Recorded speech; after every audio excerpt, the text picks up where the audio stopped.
दुनिया में ऐसे लोग बड़े जल्दी सफल होते जो छोटी सी उम्र में ही अपने जीवन का रास्ता खुद चुनते। पर यह करना आसान नहीं होता, लेकिन ऐसे काम जुनूनी और शौकिया इंसान ही कर सकते। कुछ ऐसे ही जुनूनी इंसान है भारतीय क्रिकेट टीम के नए बॉलिंग हीरो जसप्रीत बुमराह। तो आज हम बात करेंगे जसप्रीत बुमराह की जर्नी के बारे में, कैसे उनका सिलेक्शन भारतीय टीम में हुआ। अगर आप हमारे चैनल पर नए हैं तो जल्दी सब्सक्राइब कर लीजिए और बेल आइकन को दबाइए ताकि ऐसे वीडियो हम आपके लिए लाते रहेंगे।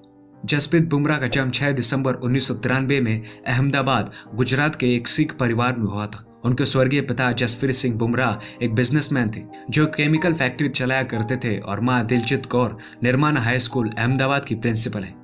परिवार में जसप्रीत के अलावा एक बड़ी बहन जिनका नाम जूहिका कौर है। जब जसप्रीत मात्र 7 साल के थे तब उनके पिता का हेपेटाइटिस बी के कारण देहांत हो गया था, जिसके बाद पूरे परिवार का भार उनकी मां पर आ गया था, जिसे वो अब तक बहू भी अच्छी तरह से निभाती आ रही है। वैसे उनकी प्रारंभिक शिक्षा उस स्कूल से हुई जहां उनकी मां प्रिंसिपल थी। फिर भी वो पढ़ाई में बजाय क्रिकेट को ज्यादा चाहते थे, बैटिंग के साइड से नहीं बल्कि बॉलिंग के साइड से। जब वो 12 साल के हुए तो उन्हें समझने लगा कि उनका एक क्रिकेटिंग जुनून एक सपना है, ना कि एक शौक। इसलिए अपनी बॉलिंग को लेकर गंभीर हो चुके थे।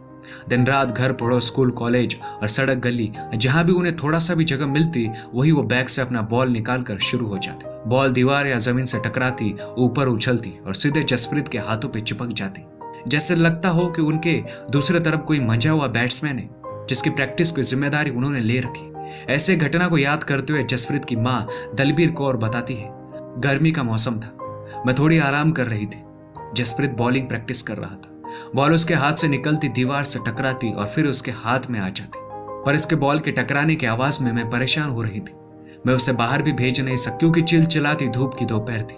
इसलिए मैंने कहा, जसप्रीत आवाज करना बंद करो, अगर बॉलिंग प्रैक्टिस करनी है तो तुम्हें बिना आवाज के करना होगा। दिलवीर आगे कहती है, जसप्रीत नहीं रुका, बल्कि अब बॉल और दीवार के फर्श के जॉइंट के पास टकराने लगा, जहां बेहद कम आवाज होता हो। अन्य बच्चों की तरह जसप्रीत भी शुरुआत में किसी फेमस बॉलर के एक्शन की कॉपी किया करते थे, पर धीरे धीरे उनका खुद का बॉलिंग एक्शन बन गया जो अब तक बरकरार है। जब जसप्रीत 14 साल के हुए तो उन्हें विश्वास होने लगा कि एक अच्छा बॉलर बन सकते, इसलिए उन्होंने जल्द ही अपनी मां को अपने सपने के बारे में बताया।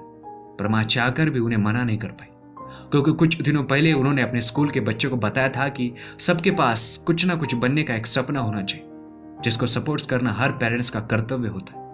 अब जसप्रीत एक शेड्यूल्ड जीवन जी रहा था। सुबह वो बॉलिंग प्रैक्टिस के लिए घर से निकलता और स्कूल पूरा करने के बाद शाम में फिर से बॉलिंग प्रैक्टिस करने के लिए चले जाता। इस तरह लगातार बॉलिंग ट्रेनिंग और प्रैक्टिस के बदौलत वो अपने क्षेत्र में प्रभावशाली बॉलर बन चुके थे, जिस कारण उन्हें गुजरात क्रिकेट एसोसिएशन द्वारा आयोजित कैंपों में बॉलिंग ट्रेनिंग के लिए बुलाया जाने लगा। जल्द ही वो अपने कैंपों में टॉप साबित हुए। अब जसप्रीत घरेलू बॉलर में काफी पॉपुलर हो चुके थे, इसलिए उन पर MRFS फाउंडेशन की नजर पड़ी।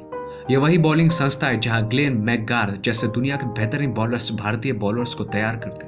अब वो इस संस्था में बॉलिंग की ट्रेनिंग लेने लगे और कुछ समय बाद नेशनल क्रिकेट एकेडमी में जोनल कैंप में भी शिरकत करने लगे।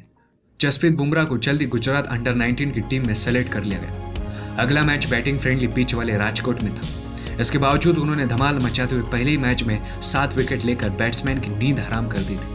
स्वभाव से शांत जसप्रीत ने अपने साहस और हौसले से हर मुसीबत पर विजय पाई है, अपने जुनूनी सपने को साकार किया। यही कारण था कि अब तक जितने भी मौके मिले सब में खरा उतरने में कामयाब रहे, जिसका सुनहरा फल उन्हें जल्द ही मिला। जब वो पुणे में T20 मैच खेल रहे थे तब वहां भारत के पूर्व कोच मुंबई इंडियंस के मेंटर जॉन राइट मौजूद थे। इस मैच में वो अपना पिछला प्रदर्शन दोहरा नहीं सके, पर फिर भी वो अपने बेहतरीन 6.58 रन रेट से जॉन राइट्स को इम्प्रेस करने में सफल रहे। पर उस वक्त जॉन राइट ना ही उनसे मिले और ना ही उनके बारे में कुछ कहा। पर कुछ दिनों बाद जसप्रीत को मुंबई इंडियंस से कॉल आया। उन्होंने बिना कुछ क्षण गवाए उस ऑफर को एक्सेप्ट किया और मुंबई इंडियंस के होम पिच पर चले गए। यहाँ आकर पहली बार वो सचिन तेंदुलकर, लसिथ मलिंगा, मिशेल जोहसल, अनिल कुंबले और रिकी पोंटिंग से जैसे स्टार से मिले। मुंबई इंडियंस होम में आकर जसप्रीत को मलिंगा और जोहसन से बहुत सीखने को मिला।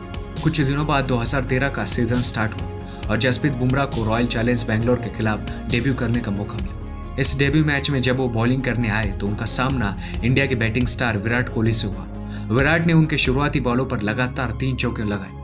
तब सचिन उनके पास आए जो मिड ऑफ पर फील्डिंग कर रहे थे और कहा, चिंता मत करो, एक अच्छी बॉल डालो, तुम्हारी किस्मत बदल जाएगी। ठीक यही हुआ। अगली बॉल में विराट कोहली को पग बाधा आउट कर सनसनी फैला दी। इसी साथ 3 विकेट लेकर डेब्यू मैच में छा गए। प्रैक्टिस के दौरान दुनिया के बेहतरीन बॉलरों द्वारा डाली गई यॉर्कर्स को लैपटॉप पर देखते और सीखने की कोशिश करते। 1 महीने के लगातार मेहनत के बाद उनका यॉर्कर पहले से भी ज्यादा घातक हुआ।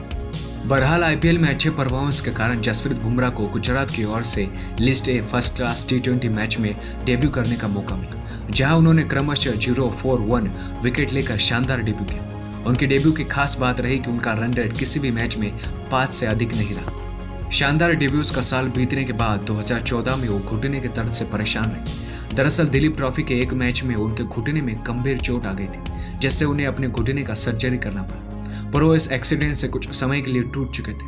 वो डर रहे थे कि कहीं मेरा करियर बर्बाद न हो जाए। बहरहाल कुछ महीने के बाद वो डिस्चार्ज हो गए। अपने फिटनेस और बॉलिंग फॉर्म पाने के लिए कड़ी मेहनत करने लगे। करीब साल के अंत में वो अपनी पुरानी लय पाने में सफल रहे। इस तरह उनका 2015 का क्रिकेटिंग सीजन काफी अच्छा रहा, जिसमें गुजरात की ओर से रणजी मैच में सेकंड हाईएस्ट विकेट टेकर और दिलीप ट्रॉफी की तरफ से नंबर 1 विकेट टेकर और उसके साथ ही आईपीएल में अपना बेस्ट देने में सफल रहे। आखिर कब तक इतनी वैरायटी वाला बॉलर भारतीय क्रिकेट टीम से बाहर रह सकता था। जनवरी 2016 में ऑस्ट्रेलिया टूर के लिए भारतीय टीम का सिलेक्शन हुआ, जिसमें मोहम्मद शमी के रिप्लेसमेंट के तौर पर जसप्रीत बुमराह को चुन लिया गया। ऑस्ट्रेलियन टूर पर जसप्रीत बुमराह ने धमाल मचाते हुए डेथ ओवर के ऑस्ट्रेलियन बैटिंग लाइनअप की हवा निकाली, जिसके बदौलत भारतीय पहली बार ऑस्ट्रेलिया के खिलाफ T20 सीरीज को व्हाइट वॉश करते हुए 3-0 से जीतने में सफल रहा। क्या आप जानते हो कैसे एक सिक्योरिटी गार्ड का लड़का बना दुनिया का सबसे बेस्ट ऑलराउंडर? जानने के लिए राइट वाली वीडियो पर क्लिक कीजिए। तो बस आज के लिए इतना ही। अगर आपको हमारा वीडियो पसंद आए तो लाइक कीजिए, चैनल पर नए हैं तो जल्दी सब्सक्राइब कर लीजिए और बेल आइकन को दबाइए ताकि ऐसे वीडियो हम आपके लिए लाते रहेंगे।